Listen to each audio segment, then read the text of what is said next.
பிரியமானவர்களே, ஆண்டவராகிய இயேசு கிறிஸ்துவின் நாமத்தினாலே உங்கள் யாவரையும் அன்போடு கூட நான் வாழ்த்துகிறேன். ஆண்டவர் கிருபையாய் நமக்கு கொடுத்த இந்த புதிய மாதத்திற்காக, ஏப்ரல் மாதத்திற்காக உள்ளத்தின் ஆழத்திலிருந்து ஆண்டவருக்கு நாம் நன்றி சொல்லுவோம். கடந்த 3 மாதங்களும் ஆண்டவர் நம்மை கண்ணின் மணியைப் போல பாதுகாத்து இந்த 4வது மாதத்தை காண ஆண்டவர் கிருபை கொடுத்திருக்கிறார். இந்த மாதத்திற்கென்று ஆண்டவர் நமக்கு ஒரு வாக்குத்தத்தத்தை கொடுக்கிறார். நாம் அதை இந்த காலை வேளையிலே தியானிப்போம்.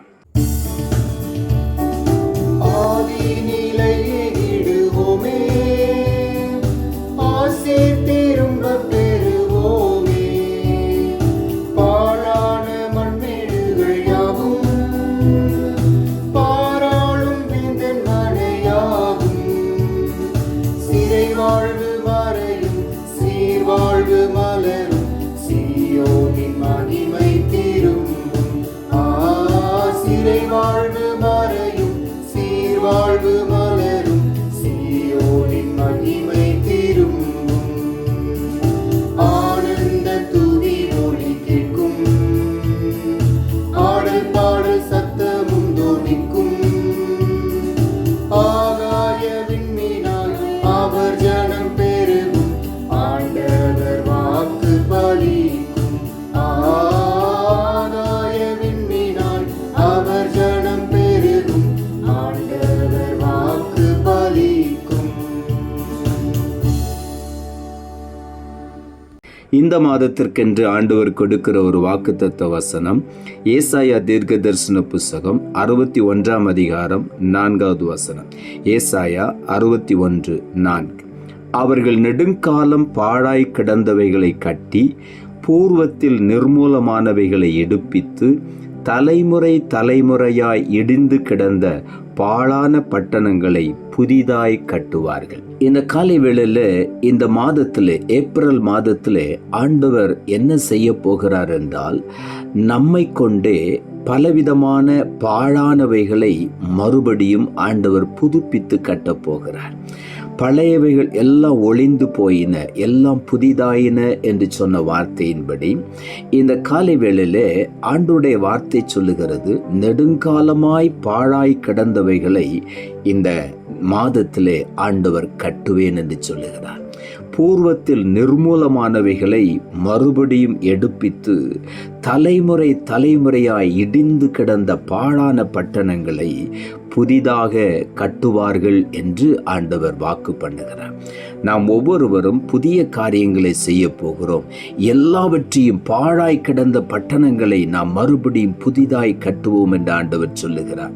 நெகேமியா ஒரு முறை பாழாய் கிடந்த எருசலேம் பட்டணத்திற்காக, எல்லாம் இடிக்கப்பட்டு மண்மேடாயிருந்த எருசலேமுக்காக அவன் உட்கார்ந்து அழுது கொண்டிருந்த பொழுது ஆண்டவர் அந்த தரிசனத்தை அவனுக்கு வெளிப்படுத்தினார். பாழாய் கிடந்த இடத்தை நான் எழுந்து கட்டுவேன் என்று சொல்லி, இந்த காலை வேளையிலும் கூட நம்முடைய வாழ்க்கையில பாழான பகுதிகளை மறுபடியும் நாம் கட்டுவோம்.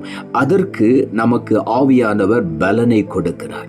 ஏசாயா தீர்க்க தரிசன புஸ்தகம் 54ஆம் அதிகாரம் 3ஆம் வசனம் சொல்லுகிறது, நீ வலது புறத்திலும் இடது புறத்திலும் இடம் கொண்டு பெருகுவாய், உன் சந்ததியார் ஜாதிகளை சுதந்திரித்து கொண்டு பாழாய் கிடந்த பட்டணங்களை குடியேற்றி வைப்பார்கள் என்று இங்கே ஆண்டவருடைய வார்த்தை சொல்லுகிறது. ஆண்டவர் நாம் குடியேற்றுவிக்கும்படியாக நம்முடைய வலது புறத்திலும் இடது புறத்திலும் முதலாவது நம்மை இடம் கொண்டு பெருக பண்ணுவார். அதன் பிறகு நம்முடைய சந்ததியார் ஜாதிகளை சுதந்திரித்து கொண்டு பாழாய் கிடந்த பட்டணங்களை குடியேற்றி வைப்பார்கள். இந்த காலை வேளையில, இந்த ஏப்ரல் மாதத்தில் பாழானவைகளை எல்லாவற்றையும் ஆண்டவர் புதிதாக குடியிருக்கும் பட்டணமாய் மாற்றுகிற தேவனாய் இருக்கிறார். நம்முடைய வாழ்க்கையில எவைகளெல்லாம் பாழாய் போய்விட்டதோ, பாழான இடங்களை ஆண்டவர் புதுப்பித்து தண்ணீர் நிறைந்த நதியாய் மாற்றப் போகிறார். ஆகவே இந்த காலை வேளையில் இந்த மாதத்தில் என்னென்ன நம்முடைய வாழ்க்கையில் பல தலைமுறைகளாய் இடிந்து கிடக்கிற நம்முடைய குடும்பங்களின் சூழ்நிலைகளை ஆண்டவர் மாற்றி மறுபடியும் நம்முடைய குடும்பங்களை ஆண்டவர் எடுப்பித்து கட்டுவார். பல சூழ்நிலைகளிலே குடும்பங்கள் சிதறி போய் கிடக்கலாம். இடிந்து கிடக்கிற ஒரு பாழான பட்டணத்தை போல நம்முடைய உறவுகள் விட்டு போய் பல தலைமுறைகளை தாண்டி வந்திருக்கலாம். ஆனால் இன்றைக்கு ஆண்டவர் சொல்லுகிறார், இந்த ஏப்ரல் மாதத்திலே மறுபடியும் நான் கட்டுவிப்பேன் என்று சொல்லுகிறார். தானியேல் தீர்க்கதரிசன புத்தகம் 9ஆம் அதிகாரம் 17ஆம் வசனம் சொல்லுகிறது, இப்பொழுதும் எங்கள் தேவனே, நீர் உமது அடியானுடைய விண்ணப்பத்தையும் அவனுடைய கெஞ்சுதலையும் கேட்டு பாழாய் கிடக்கிற உம்முடைய பரிசுத்த ஸ்தலத்தின் மேல் உமது முகத்தை பிரகாசிக்க பண்ணும் என்று தானியேல் எழுதுகிறார்.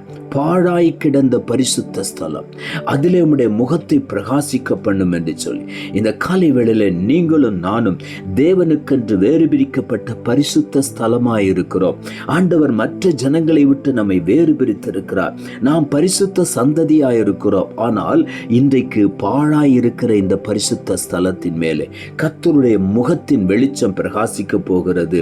நம்முடைய வாழ்க்கையின் பாழான பகுதிகள் எல்லாவற்றையும் ஆண்டவர் மறுபடியும் புதிதாய் கட்டப் போகிறார்.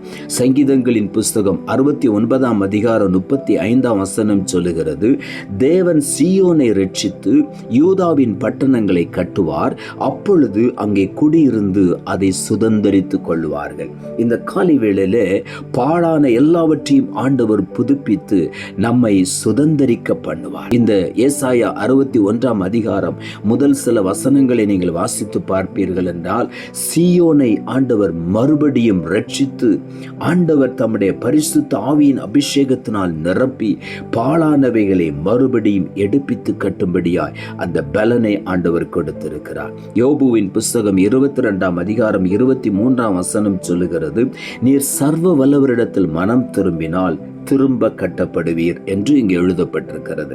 நாம் மறுபடியும் ஆண்டவரிடத்தில் திரும்பும் பொழுது நாம் பாழான எல்லாவற்றையும் நம்மை கொண்டே ஆண்டவர் கட்டி எழுப்புவார். நம்முடைய குடும்பத்தில் இடிந்து போன நிலையில் இருக்கிற உறவுகளை மறுபடியும் புதுப்பித்து இந்த ஏப்ரல் மாதத்தில் ஆண்டவர் எடுப்பித்து கட்டப் போகிறார். நம்மை கொண்டு அதை ஆண்டவர் செய்ய போகிறார். ஆகவே இந்த காலை வேளையில உற்சாகமாய் காணப்படுவோம். இந்த மாதத்தில் நம்மை கொண்டு ஆண்டவர் மகிமையான காரியங்களை செய்ய போகிறார்.